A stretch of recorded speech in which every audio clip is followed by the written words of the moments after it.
right. Thanks, Anthony. Pleasure to be here today. All right.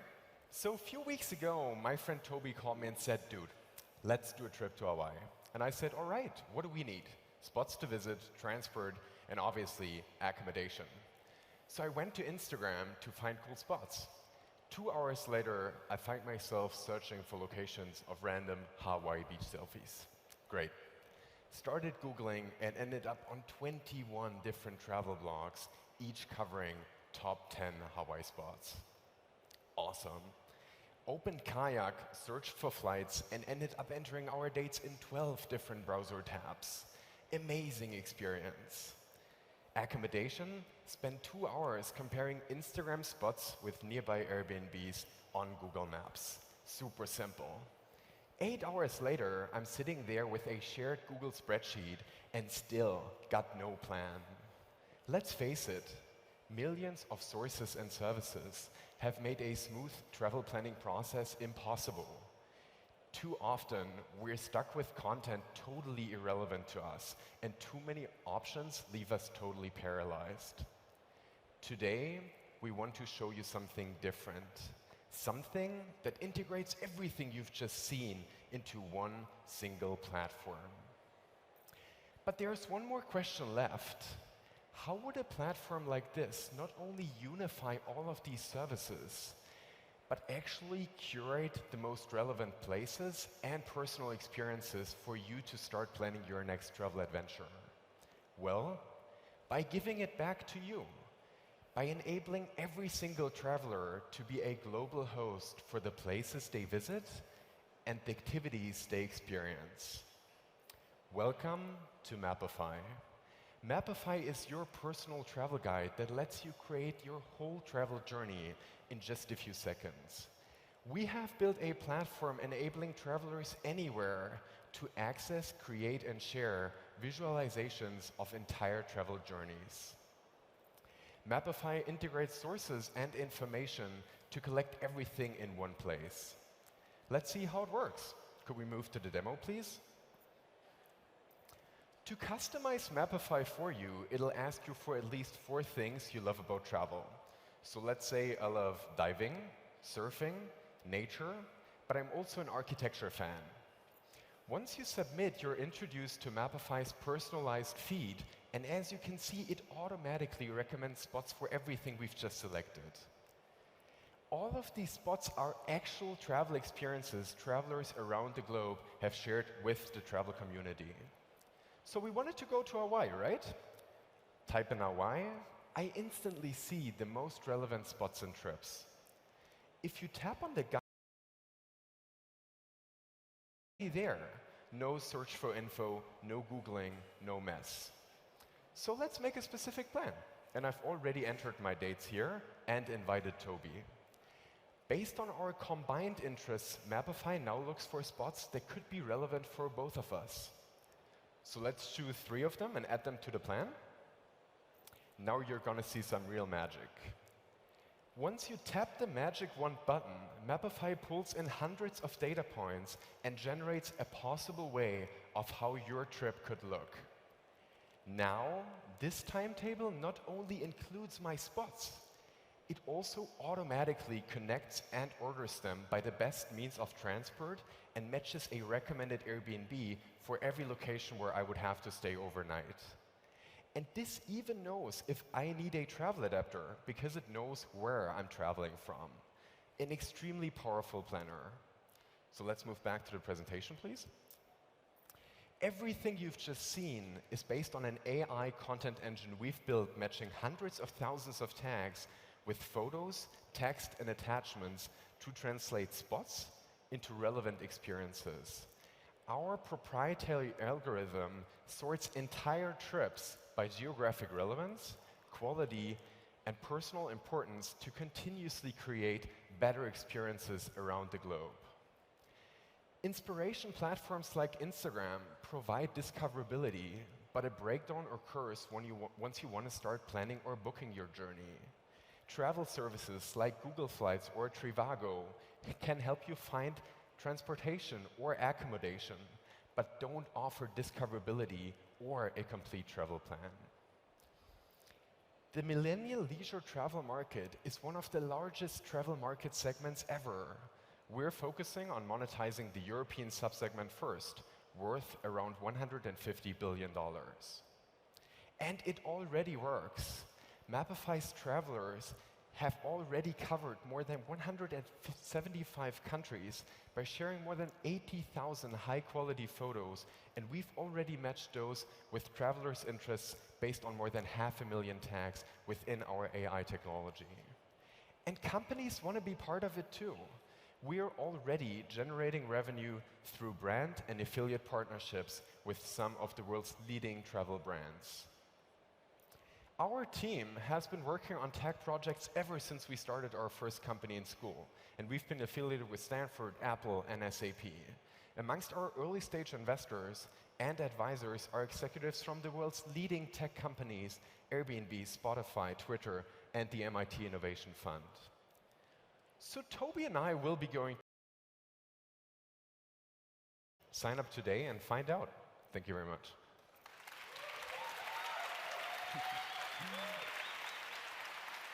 Okay, judges.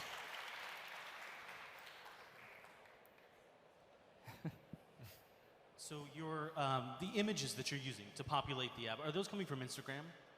Sorry? The images that you're using in the app, are they coming from Instagram? Is that where you're populating them from? No, actually, so in the beginning, we were thinking about building an Instagram integration, but they just changed their API, so we decided to really have the users upload themselves. And surprisingly, this was never an issue. So for us, it was never an issue to find creators. They were actually uploading tons of content on the platform just to visualize all of their past experiences. And then they tag those images with relevant location-based tags? Yeah, so we use services like Google Cloud API to get tags for these images.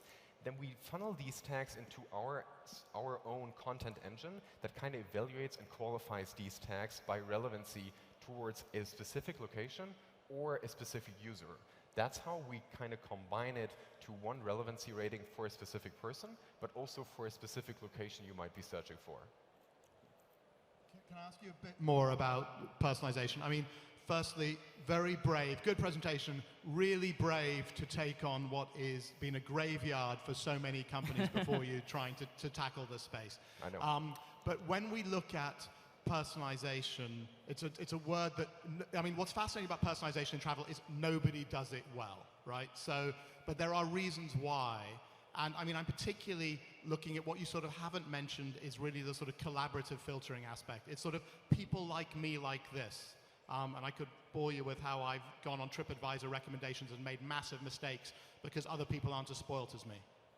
Yeah, so what I find surprising about this question about personalization is that it could be so simple if you just look at how we did it in the very beginning. So we have refined this algorithm over the last 4 months, but even after the first 1.5 months, users were already messaging us and saying, well, it's so simple to find the right spot, and we were just matching their interests towards, let's say, cloud image tags that we recognize from those images, right? So it was so simple to create that personalization that, for instance, TripAdvisor doesn't have.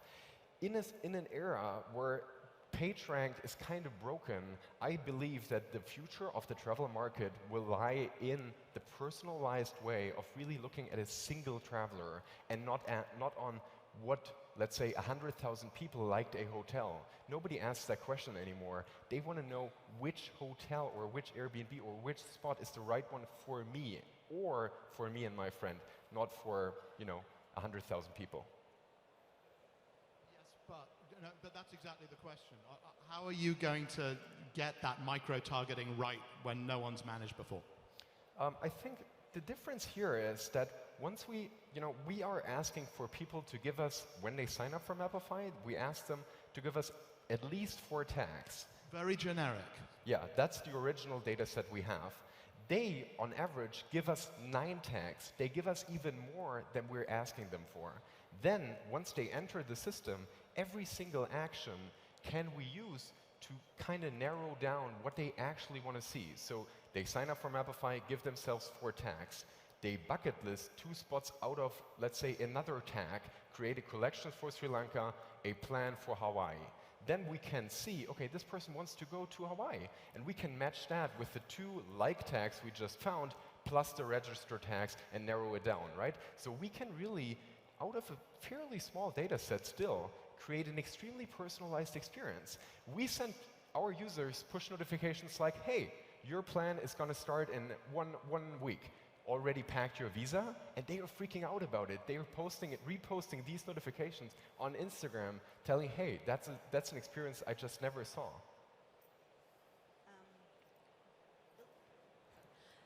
Building up on what Brand just said, there's been quite a few companies, not recently, but going back a few years, attempting to solve this content curation recommendation problem.